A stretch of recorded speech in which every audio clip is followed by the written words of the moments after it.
श्री परमात्मने नमः. स्वामी प्रज्ञानंद लिखित विवेके देवास धुंडावे या ग्रंथाचं क्रमशः वाचन आपण ऐकत आहोत.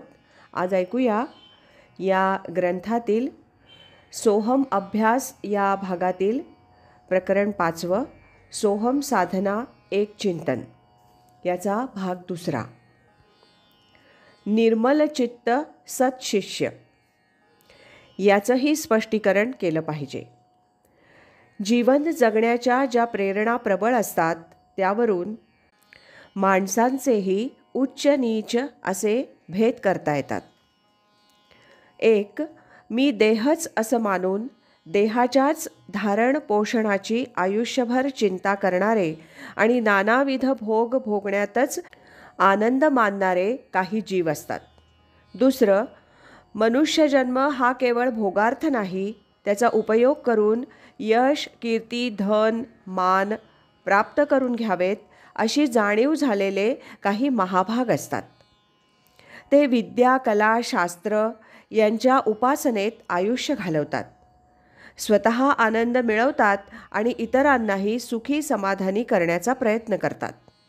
आणि तिसऱ्या प्रकारच्या काही व्यक्तींना जीवनात आनंद, सुख, समाधान हे हवं असतंच, पण त्याला ते धर्म, नीती, न्याय यांची जोड देऊन आपलं जगणं हे अधिक उन्नत, उदात्त, पवित्र करू पाहतात. माणुसकीला शोभेल असंच वर्तन करण्यावर त्यांचा भर असतो. अधर्म, अन्याय, अधोगतीच्या मार्गानं ते कधी जाऊ इच्छित नाहीत. आणि चौथं, आणि त्याहूनही अधिक आदर्श जीवन जगू इच्छिणारी काही माणसं असतात. ती माणुसकी, धर्म, न्याय, नीती तर पाळतातच, पण त्यांना जीवन सार्थकतेचा ध्यास लागलेला असतो. देह परमार्थी लाविले तरीच त्याचे सार्थक झाले, नाही तरी ते वायाची गेले, नाना आघाते मृत्यूपंथे याची तीव्र जाणीव त्यांना झालेली असते. मी कोण आहे, हे जीवन म्हणजे काय आहे, विश्वाचा निर्माता कोण आहे, आपल्या जीवनाचं ध्येय काय, कशाची प्राप्ती झाल्यानं आपण धन्यता, कृतार्थतेला प्राप्त होऊ, या चिंतनाने ती माणसं खऱ्या समाधानाच्या शोधास लागलेली असतात. केवळ धन, मान, वैभवाच्या प्राप्तीनं त्यांना समाधान होत नाही.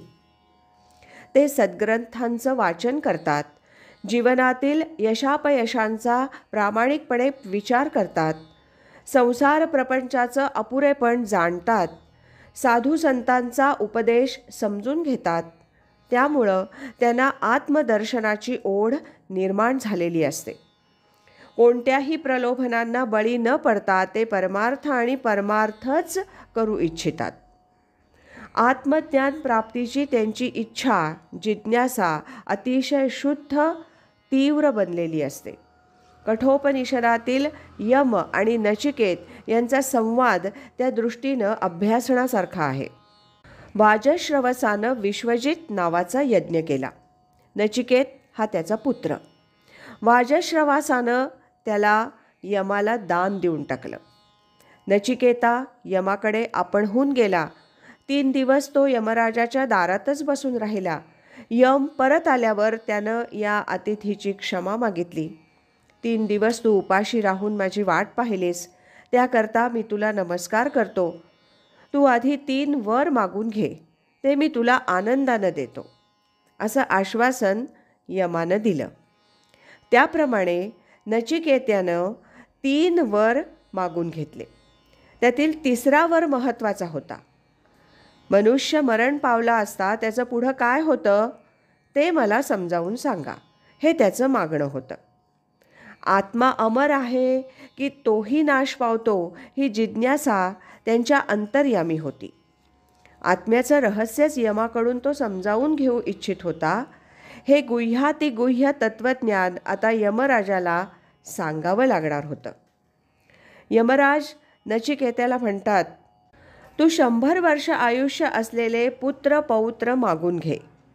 हत्ती घोडे यांचं वैभव माग, सुवर्णाचे साठे किंवा राज्यपद माग, ते मी तुला देईन. मृत्यूलोकातील तुझ्या सर्व भोगकामना तृप्त होतील अशी मी सोय करतो. पण आत्म्याच्या संदर्भात तू प्रश्न विचारू नकोस. ही प्रलोभनं होती. भोगवस्तूंचं आमिष माणसाला मोहित करतं, त्याची परमार्थाची जिज्ञासा मारून टाकतं. भोग लोभ मोह यातच कच्चा माणूस बुडून जातो. पण नचिकेत्यावर त्याचा काहीही परिणाम झाला नाही. तो म्हणतो, या जगातील कोणतेही भोग शाश्वत सुख देऊ शकत नाहीत. ते सर्व क्षणिक असतात.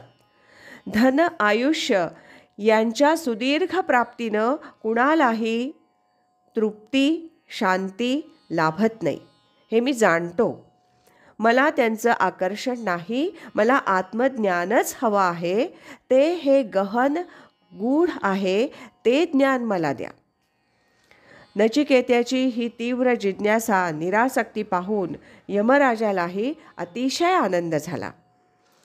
आत्मज्ञानाचा हा अधिकारी आहे याची खात्री पटताच मोठ्या संतोषानं मग यमानं नचिकेत्याला जो उपदेश केला तो कठोपनिषदात आला आहे. भावार्थ असा की संसार प्रपंचाची ज्याची आसक्ती संपलेली आहे, इंद्रिय भोग भोगण्याचा ज्याला वीट आला आहे, अन्य वैभव ऐश्वर्याचा मोह त्याला बळी पाडित नाही, ज्याला आत्मज्ञान हेच सर्वश्रेष्ठ आहे, तेच आपण मिळवलं पाहिजे असं वाटतं, तो खरा निर्मलचित्त शिष्य होय. आज इथेच थांबूया. यानंतरचा भाग आपण उद्या ऐकूया. श्रीमत सच्चिदानंद सद्गुरु श्री स्वामी स्वरूपानंद महाराज की जय. श्रीमत सच्चिदानंद सद्गुरु श्री स्वामी अमलानंद महाराज की जय. हरि ओम तत्सत.